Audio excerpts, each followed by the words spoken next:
In this video, the Premier of Western Australia declares a fuel emergency for the state of Western Australia. Premier is declaring a state of emergency here in Western Australia.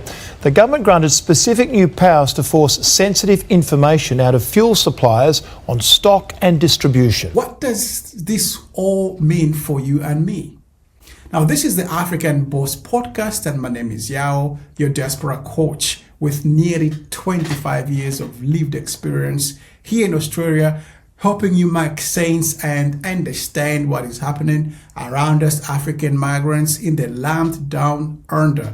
Knowledge is power, and we ought to be aware of what is going on around us.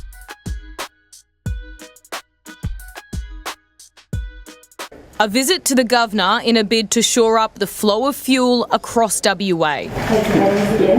I will recommend to the Governor that we activate emergency powers. Now, the fuel emergency is not what I really thought it was when I first heard it.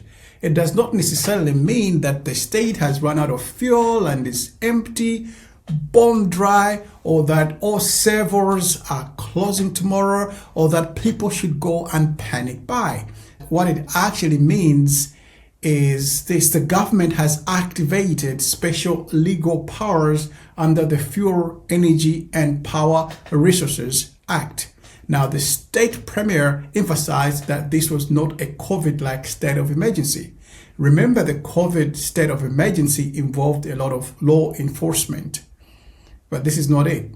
The Energy Minister given fresh powers to compel fuel suppliers to hand over sensitive information about stock levels and distribution. In some cases, we don't know where fuel is or where it is going. This has been done for the specific reason of accessing sensitive fuel data from fuel companies who don't want to share sensitive business information. So for the government to access this information, the legal framework allowing them to do that is within that act. So there is a crisis. The government wants all the information, but the fuel companies don't want to provide that. Unwilling to do that, to give out the information voluntarily for business reasons or business secrets, right? You don't want your competitors to know what you're doing. So then what does the government do? They said, well, fine, we'll declare level 1, was it 2, energy disruption. And once that declaration is made, a statewide emergency comes into force, which will then give them that required access to that information, that legal framework that I talked about. The government is just not looking at useless, random questions for the sake of it, or they want to be difficult. But they have got good reasons. They want to know exactly how many days of supply are sitting in private tanks. Very important information. Where the fuel is being sent right now. Who is getting priority in the triage list? Because right now there are strong claims that fuel is being controlled and directed behind closed doors. Where I come from, so we could have said fuel cartels. Because the big name suppliers like BP and Ampol, who are reporting that they're pumping at 160% to 170 capacity. Apparently, they have more fuel than they had before the oil crisis started or the war in the Middle East began. How is that the regional areas and farmers don't have the fuel? The little guys who are the independent stations who supply the farmers and the regional areas don't have the diesel. Huge fuel capacity is being reported, but still we are seeing no diesel signs. Now the big question is, which everyone has been asking ever since this fuel crisis started, is that if the fuel is flowing at record levels, where is it going? Because that has been the position of the government, both mostly at a federal level. So from what people working in the industry are saying, fuel distribution is not equal. There are the big players like the tier 1 mining companies in the Pilbara. They are still getting their supply, plenty of it. Why? Because they have ironclad contracts. They have their own massive strategic reserves.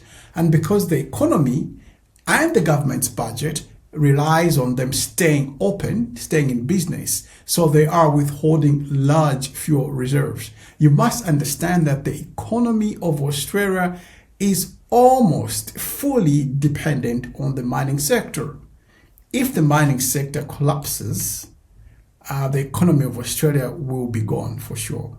So iron ore, gas and coal, these raw materials are exported to Asia. They bring in billions of dollars in revenue. And Western Australia is a giant state with all these vast resources. Many of the farmers are getting their half quantity of diesel at the moment. They're not getting full quantity. They're certainly paying a lot more, as everyone is, and the excise cut makes no difference to them anyway as their business.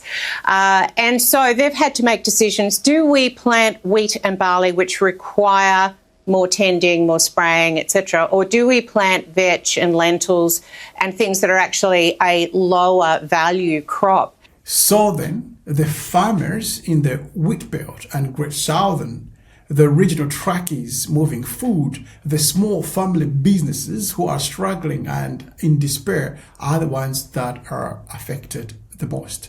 Now, the Red Meat Advisory Council, I don't know there's such a thing, but there is, they have just warned that 85% of producers only have 1 week of fuel left. Some reports say farmers only have 60% of the fuel capacity that they need. Some are even operating at 20% capacity.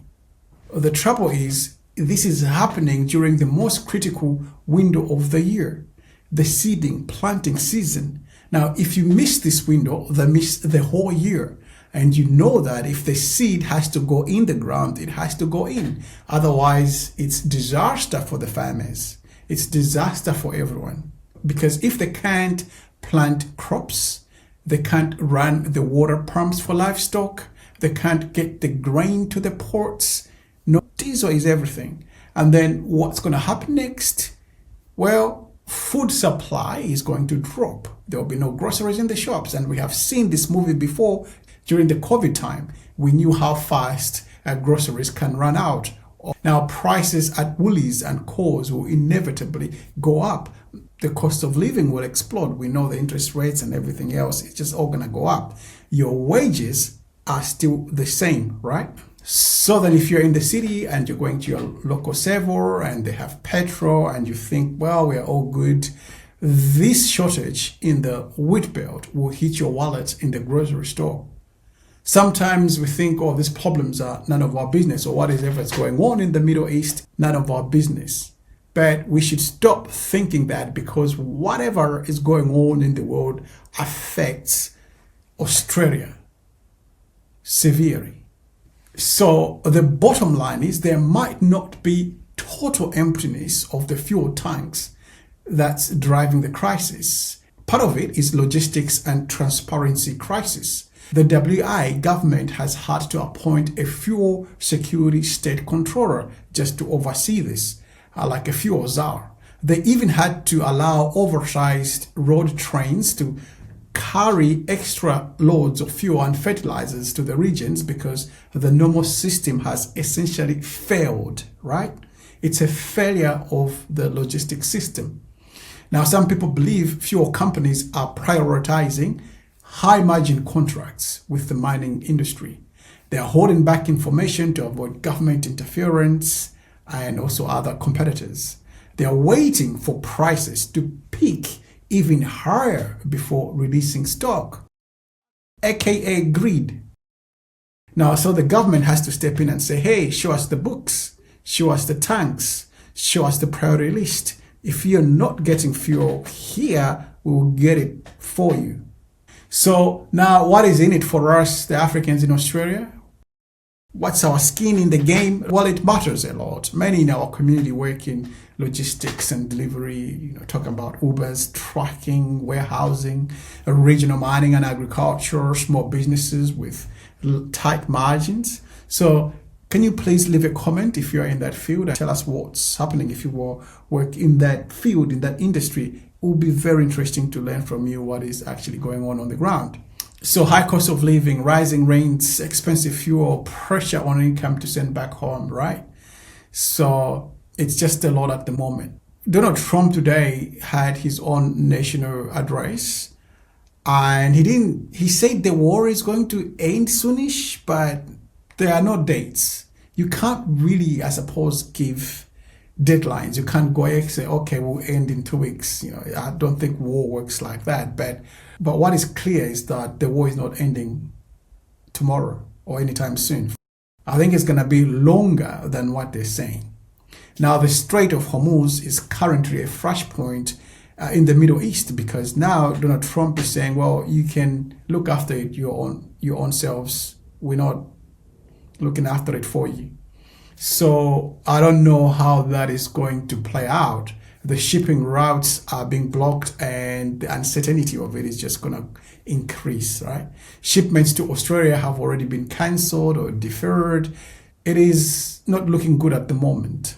So then this emergency declaration will hopefully force the big businesses to talk, to stop hiding the supply, to ensure that people feeding us, the farmers, don't get sidelined by the people digging the holes, the mines, right? Big businesses.